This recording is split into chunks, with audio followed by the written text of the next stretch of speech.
ಇವರೆಲ್ಲ ಮರ ಹತ್ತಿ ಆಡ್ತಾ ಇದ್ರೆ ದುರ್ಯೋಧನ ಮತ್ತು ಅವನ ತಂಡದವರು ಕೆಳಗಿನಿಂದ ಬಂದು ಅದರ ಹೊಟ್ಟೆಯನ್ನ ಕಾಂಡವನ್ನು ಹಿಡಿದು ಅಲುಗಾಡಿಸ್ತಾ ಇದ್ದಂತೆ. ದೊಡ್ಡ ಮರದ ಭೀಮ ದೊಡ್ಡ ಕೆಳಗೆ ಬೀಳ್ತಾ ಎಲ್ಲ ಮಕ್ಕಳು. ಇಂಥ ತುಂಟತನ ಬಹಳ ಭೀಮನದ್ದು. ಎಲ್ಲ ತರಹದ ಆಟಗಳಲ್ಲಿ ಇವರೇ ಮುಂದಿರ್ತಾ ಇದ್ದಾರೆ. ಆಟ ಆಡುವಾಗಲೇ 2 ಗುಂಪು ಆಗ್ತಾ ಇತ್ತು.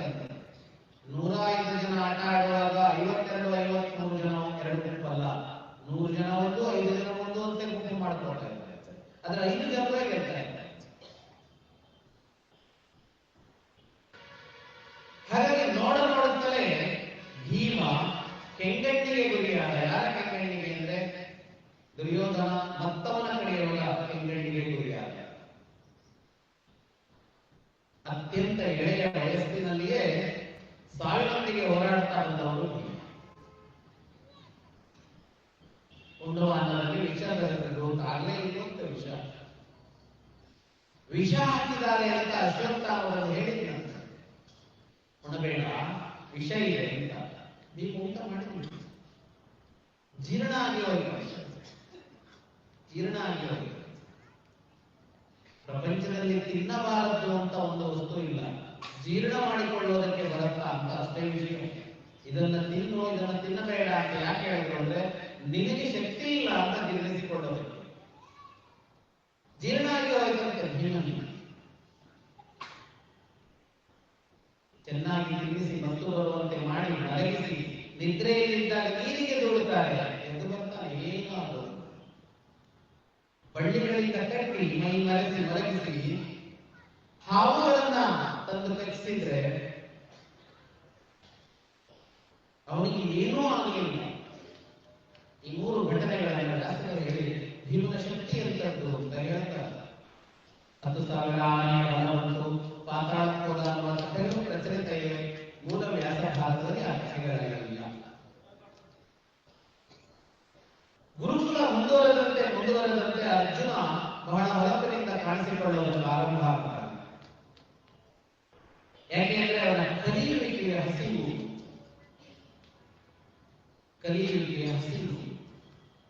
ಹಗಲು ರಾತ್ರಿ ಅಧ್ಯಯನ ಮಾಡ್ತಾ ಇದ್ದ ಅಂತ ವ್ಯಾಸಗಳಿದ್ದಾರೆ. ಒಂದು ದಿನ ಊಟ ಮಾಡುವಾಗ ದೀಪ ಆಗಿ ಹೋದಾಗ ಊಟ ಎಲ್ಲ ನಿಲ್ಲಿಸಿದ್ರೆ ಅವನು ನಿಲ್ಲಿಸಲಿಲ್ಲ. ಅರ್ಜುನ ತುತ್ತು ಬಾಯಿಗೆ ಹೋಯ್ತು. ಆಗ ಅವನಿಗೆ ಅನಿಸಿದಂತೆ, ಅಲ್ಲ ಊಟ ಮಾಡೋದಕ್ಕೆ ಬೆಳಗ್ಗೆ ಬೇಕು ಅಂತ ಇಲ್ವಲ್ಲ, ಕೈ ಬಾಯಿಗೆ ಹೋಗುತ್ತಲ್ಲ, ಮೂಗಿಗೆ ಹೋಗಲ್ವಲ್ಲ.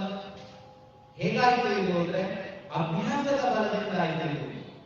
ಹಾಗಿದ್ರೆ ಯಾವುದನ್ನಾದರೂ ನಿರಂತರವಾಗಿ ಅಭ್ಯಾಸ ಮಾಡಿದ್ರೆ ಬೆಳಕು ಬೇಕಿಲ್ಲದೆ ಅಂದ್ರೆ ಏನೋ ಇನ್ನೊಂದರ ಅವಲಂಬನೆ ಇಲ್ಲದೆ, ಇನ್ನೊಂದರ ಅವಶ್ಯಕತೆ ಇಲ್ಲದೆ ನಾನು ನನ್ನ ಶಕ್ತಿಯಿಂದಲೇ ನಿರ್ವಹಿಸಬಹುದು ಅಂತ ಅನ್ನಿಸ್ತಂತೆ ಅರ್ಜುನನಿಗೆ. ಅಂದಿನಿಂದ ಅವನು ರಾತ್ರಿ ಅಭ್ಯಾಸ ಮಾಡುವಂತಾಗ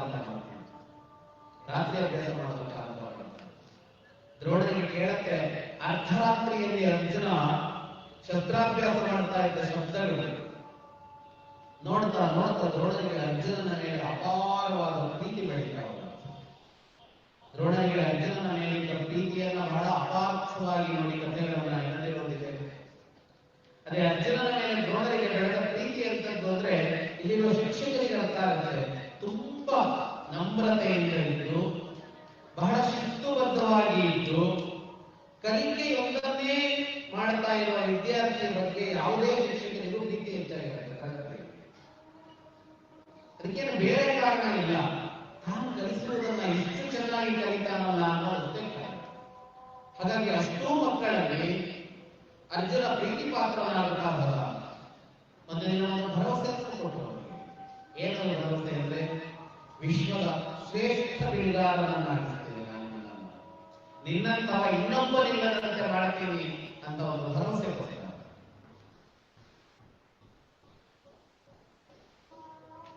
ಅದೇ ಕಾಲಘಟ್ಟ ಮುಗಿದ ಸ್ವಲ್ಪ ದಿನಕ್ಕೆ ಏಕಲವ್ಯನ ಭೇಟನೆ. ನಮ್ಮ ಕಥೆಗೆ ಏಕಲವ್ಯನ ಕಥೆಯನ್ನು ಪ್ರಸ್ತುತವಲ್ಲ, ಆದರೆ ಅರ್ಜುನನ ಮೇಲೆ ಇರುವ ಒಂದು ಅಪಾರ್ಥದ ಪರಿಮಾರ್ಜನೆಗಾಗಿ ಏಕಲವ್ಯನ ಕುರಿತು ಹೇಳಬೇಕಾಗಿದೆ. ಏಕಲವ್ಯ ಮುಂದೆ ಕೇಳ್ತಾರೆ ಗುರುಕುಲದ ಪ್ರವೇಶವನ್ನು ದ್ರೋಣ ನೋಡಿಲ್ಲ ಕಲಿಸ್ತಾರೆ. ದ್ರೋಣರು ನಿರಾಕರಿಸೋದಕ್ಕೆ ಜಗತ್ತು ಹೇಳ್ತಾ ಇರುವ ಕಾರಣ ಅಲ್ಲ. ದ್ರೋಣರು ನಿರಾಕರಿಸೋದಕ್ಕೆ ದ್ರೋಣರಿಗೆ ಅಧಿಕಾರ ಇಲ್ಲದೆ ಇದ್ದು ಕಾರಣ. ಹಾಗಾದ್ರೆ ಅದು ದ್ರೋಣರ ಸ್ವಂತ ಗುರುಕುಲ ಅಲ್ಲ, ಅದು ಹಸ್ತಿನಾಪುರದ ಅರಸುಮನೆತನಗಳ ಗುರುಕುಲ. ಮತ್ತು ಆ ಗುರುಕುಲ ಸರ್ವರಿಗೂ ಶಿಕ್ಷಣ ನೀಡಬೇಕು ಅಂತ ಸ್ಥಾಪನೆಯಾದ ಗುರುಕುಲವೇ ಅಲ್ಲ, ಅದು ರಾಜಕುಮಾರರಿಗೆ ಅಂತ, ಅರಮನೆಯವರಿಗೆ ಕಲಿಸೋದಕ್ಕೆ ಅಂತ ಇದ್ದ ಗುರುಕುಲ. ಹಾಗಾಗಿ ಅವಕಾಶ ಇರಲಿಲ್ಲ ಅವರಿಗೆ, ನಿರಾಕರಿಸಿದ್ರು. ಆದ್ರೆ ಒಂದು ದಿನ ಕಾಡಿಗೆ ಹೋಗುತ್ತಾರೆ, ಸುಮ್ಮನೆ ವಿಹಾರಕ್ಕೆ ಅಂತ ದ್ರೋಣರು ಹೋಗಿರ್ತಾರೆ. ಶಿಕ್ಷಣವನ್ನು ಕರೆದುಕೊಂಡು ಒಬ್ಬ ಪರಿಕರಗಳನ್ನು ತೆಗೆದುಕೊಂಡು ಅರಮನೆಯ ಒಬ್ಬೊಂದು ನಾಯಿ ಹಿಡ್ಕೊಂಡು ಹೋಗಿರ್ತಾನೆ, ಕಾಡು ರಕ್ಷಣೆಗೆ ಬೇಕು ಅಂತ. ನಾಯಿನೆಲ್ಲ ಓಡಾಡುತ್ತೆ, ಅಲ್ಲೊಬ್ಬ ಕಾಣಿಸಿಕೊಳ್ತಾನೆ, ಮೈಯೆಲ್ಲ ಧೂಳು ಮೆತ್ತಿದೆ, ಹರಿದ ಬಟ್ಟೆಗಳನ್ನು ತೊಟ್ಟಿದ್ದಾನೆ, ಗಡ್ಡೆಗಟ್ಟಿದ್ದಾನೆ. ನಾಯಿಗೆ ಭಯ ಆಗಿ ಕೂಗುತ್ತೆ. ನಾಯಿ ಮನುಷ್ಯರನ್ನ ಕಂಡು ಕೂಗುತ್ತಲ್ಲ, ನಮ್ಮನ್ನ ಹೆದರಿಸೋದಕ್ಕೆ ಕೂಗುತ್ತೆ ಅಂತ ಹೇಳಿ. ನಮ್ಗೆ ನಾಯಿ ಕಂಡು ಭಯ ಆಗ್ತಾ ಇರುತ್ತೆ, ನಾಯಿ ನಮ್ಮ ಕಂಡು ಭಯ ಆಗ್ತಾ ಇರುತ್ತೆ. ನಾಯಿ ಭಯದಿಂದ ಕೂತು ದೂರದಿಂದ ಅವನು ಅಲ್ಲಿಂದ ಬಾಣ ಬಿಡ್ತಾನೆ. ನಾಯಿನ ನೋಡದೇ ಇಲ್ಲ ಅವನು, ಭಯಂಕರವಿಲ್ಲ. ಶಬ್ದವೇದಿ, ಶಬ್ದಕ್ಕೆ ಗುರಿ. ಅದೊಂದು ಅದ್ಭುತವಾದ ರೀತಿ. ಗುರಿಯ ಪರಾಕಾಷ್ಠೆ ಯಾವುದಂದ್ರೆ ಶಬ್ದವೇ ಇದೆ. ಗುರಿ ಇಡುವಾಗ ಯಾವಾಗಲೂ ಕಾಣಿಸ್ಬೇಕು, ಸ್ಪಷ್ಟವಾಗಿ ಕಾಣಿಸದೆ ಗುರಿ ಇಡೋಕ್ಕಾಗೋದಿಲ್ಲ. ಶಬ್ದವೇದಿ 3 ಜನಕ್ಕೆ ಬರ್ತಿತ್ತು ಅಂತ ಕಥೆ ಬರುತ್ತೆ. 3 ಜನಕ್ಕೂ ಅದರಿಂದ ದುಷ್ಪರಿಣಾಮವಾಗಿದೆ. ಈ ದಶರಥನಿಗೆ ಶಬ್ದವೇದಿ ಗೊತ್ತಿತ್ತು. ಅಲ್ಲಿ ಒಬ್ಬ ಋಷಿ ಕುಮಾರನಿಗೆ ಬಾಣ ಬಿಟ್ಟು ಶಾಪ ತಗೊಂಡ. ಕರ್ಣನಿಗೆ ಗೊತ್ತಿತ್ತು ಶಬ್ದವೇದಿ. ಒಂದು ಗೋವಿಗೆ ಬಾಣ ಬಿಟ್ಟು ಸಾಯುವ ಹೊತ್ತಿನಲ್ಲಿ ವಿದ್ಯಮಾನಕ್ಕೆ ಹೋಗಲಿ ಅಂತ ಶಾಪ ತಗೊಂಡ. ಏಕಲವ್ಯ ಅಭ್ಯಾಸ ಮಾಡಿದ ಶಬ್ದವೇದಿಯಿಂದ ಹೆಬ್ಬೆರಳನ್ನು. ಕೆಲವು ವಿದ್ಯೆಗಳು ಸೃಷ್ಟಿಯಲ್ಲಿ, ಅದು ಸೃಷ್ಟಿಯಲ್ಲಿ ರಹಸ್ಯವಾಗಿರಬೇಕು, ಮನುಷ್ಯನಿಗೆ ಬರಬಾರದು. ಮನುಷ್ಯ ಎಲ್ಲವನ್ನ ಕಂಡುಹಿಡಿದು ಸೃಷ್ಟಿಯ ರಹಸ್ಯಗಳನ್ನು ಶೋಧಿಸಿಕೊಳ್ತೀನಿ ಅಂತ ಹೋಗ್ತಾನಲ್ಲ, ಅದು ಅಪಾಯಕಾರಿಯಾಗಿದೆ. ಕಣ್ಣನ್ನು ಕಂಡಿಟ್ಟು ಕೂತಿದೀವಲ್ಲ ಅಂತದ್ದು. ಈ ಶಬ್ದವೇದಿಗೆ ಕಾಡಿನಲ್ಲಿರುವ ಒಬ್ಬರಿಗೆ ಬಂದಿದ್ದನ್ನು ನೋಡಿ ಇವರಿಗೆ ಆಶ್ಚರ್ಯ ಆಯ್ತು ವಿದ್ಯಾರ್ಥಿಗಳಿಗೆ.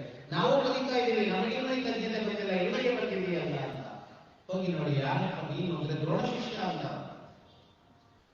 ದ್ರೋಣನಿಗೆ ಹೇಳಿದ್ರು, ನಿಮ್ಮ ಶಿಷ್ಯ ಇದ್ದೀರಾ ಅಂತ.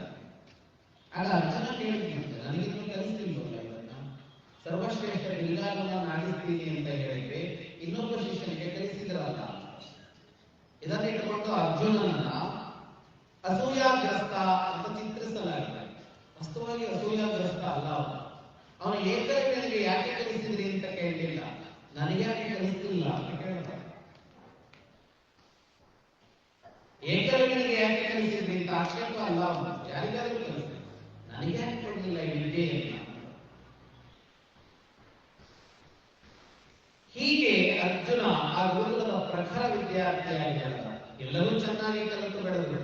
ಒಂದು ಸ್ವಲ್ಪ ಅರ್ಜುನ ಮುಂದಿದ್ದ. ವಿದ್ಯಾಭ್ಯಾಸ ಮುಗಿತು, ಒಂದು ಪ್ರದರ್ಶನ ನಡೀತು. ಪ್ರದರ್ಶನದ ಘಟ್ಟಗಳನ್ನು ನೆನಪಿಸಿಕೊಂಡ್ವಿ. ಅದರ ಇನ್ನಷ್ಟು ವಿವರಣೆಯನ್ನು ದುರ್ಯೋಧನ ಬಗ್ಗೆ ಹೇಳಬಾರದು. ಅದು ಮುಗಿದು ಅರಗಿನ ಅರಮನೆ ಅಂತ. ಅದಾಗಿ ಇವರು ಹೋಗ್ತಾ ಇದ್ದಾಗ ಮೊಟ್ಟ ಮೊದಲ ಬಾರಿಗೆ ಭೀಮಾರ್ಜುನರು ಏನು ಅಂತ ಕಾಣಿಸಿಕೊಳ್ತಾ ಹೋಗೋದು. ಒಂದು ಭೀಮ ಹಿಡಿಂಬನನ್ನ ಕೊಂದ ಹೋದ. ಅರಗಿನ ಮನೆಯಿಂದ ತಪ್ಪಿಸಿಕೊಂಡು ಹೊರಗೆ ಹೋಗುವಾಗ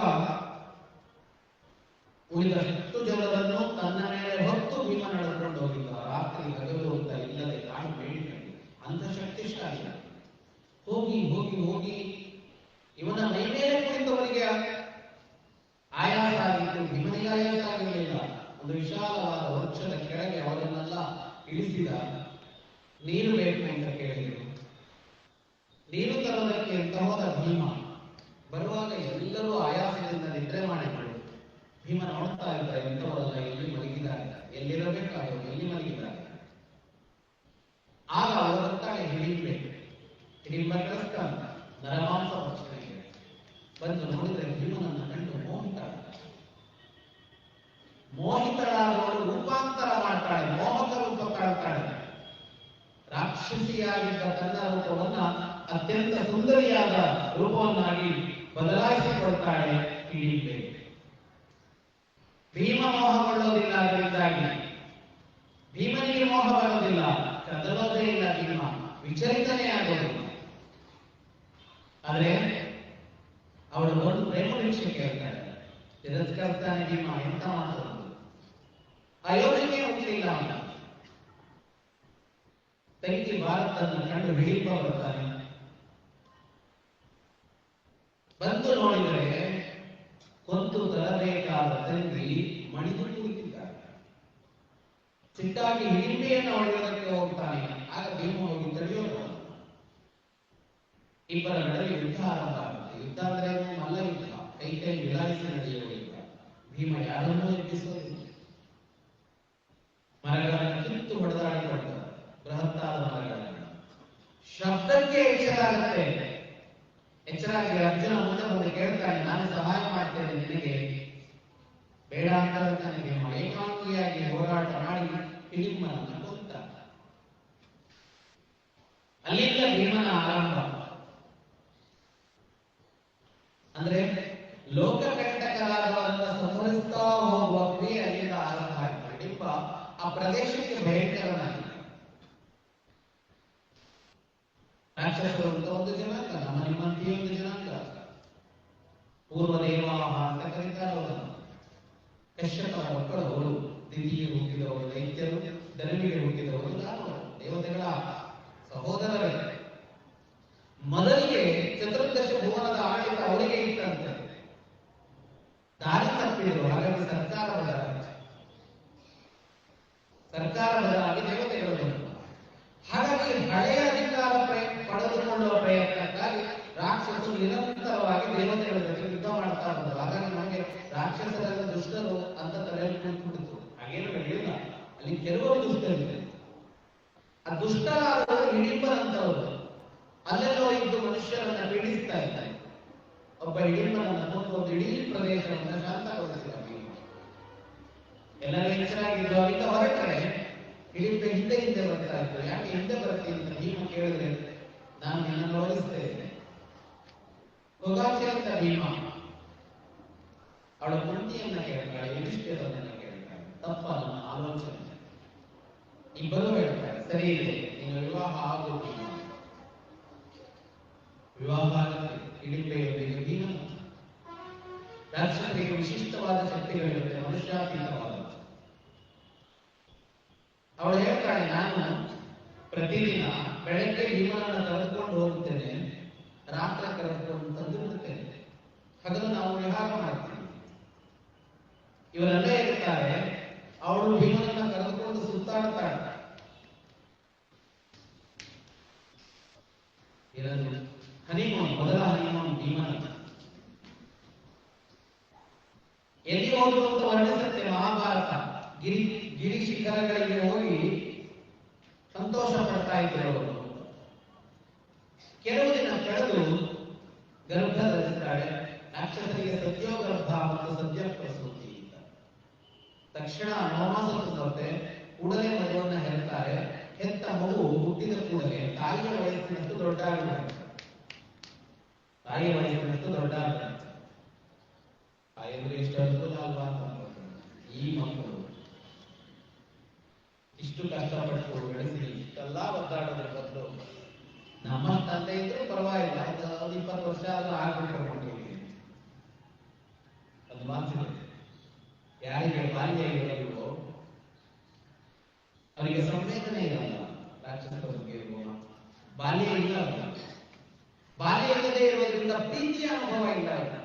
ಬಾಲ್ಯವನ್ನ ಎಲ್ಲರೂ ತಿಳಿಸಿದ್ದಾರೆ. ನಮ್ಮ ಮಗು ಯಾವ ಮಗು ಕಂಡ್ರು ಎಲ್ಲರೂ ಮಾತಾಡ್ತಾರೆ. ಹಾಗಾಗಿ ಸುತ್ತ ಸಮಾಜದ ನಿಷ್ಕಲ್ಮಶ ಪ್ರೀತಿ ಸಿಗೋದು ಬಾಲ್ಯದಲ್ಲಿ ಮಾತ್ರ. ದೊಡ್ಡಾದ ಮೇಲೆ ನಿಷ್ಕಲ್ಮಶ ಪ್ರೀತಿ ಸಿಗೋದಿಲ್ಲ. ಸುತ್ತ ಇದ್ದರಲ್ಲ ಹೊರಗಡೆ ನೋಡ್ತಾ ಇರ್ತಾರೆ. ಹಾಗಾಗಿ ತಕ್ಷಣ ಬೆಳೆಯುವ ಮಕ್ಕಳಿಗೆ ಪ್ರೀತಿಯ ಅನುಭವ ಇಲ್ಲ. ಹಾಗಾಗಿ ಅವರು ಕಟುಕರಾಗುತ್ತಾರೆ. ಒಂದು ಮಾತು, ಆ ಮಗು ಘಟೋತ್ಕಚ ಅಂತ ಹೆಸರಿಟ್ಟು ಅವಳಿಗೆ. ಅವನು ಬೆಳೆದ ಕೂಡಲೇ ಅವಳು ಹೊರಟು ಬಂದು ಅವರದ್ದಷ್ಟೇ ನಿರಂತರವಾದ ದಾಂಪತ್ಯವನ್ನು ನಡೆಸುವ ಜನಾಂಗ ಅಲ್ಲ. ಬೇಕಾದಾಗ ಹೇಳಿ ನೆನಪಿಸಿಕೊಂಡಾಗ ಬರ್ತೀವಿ ಅಂತ ಹೇಳಿ ಹೊರಟು ಹೋದ್ರು. ಅಲ್ಲಿಗೆ ಮುಗಿತಾರೆ. ಅವರು ಮುಂದುವರೆದ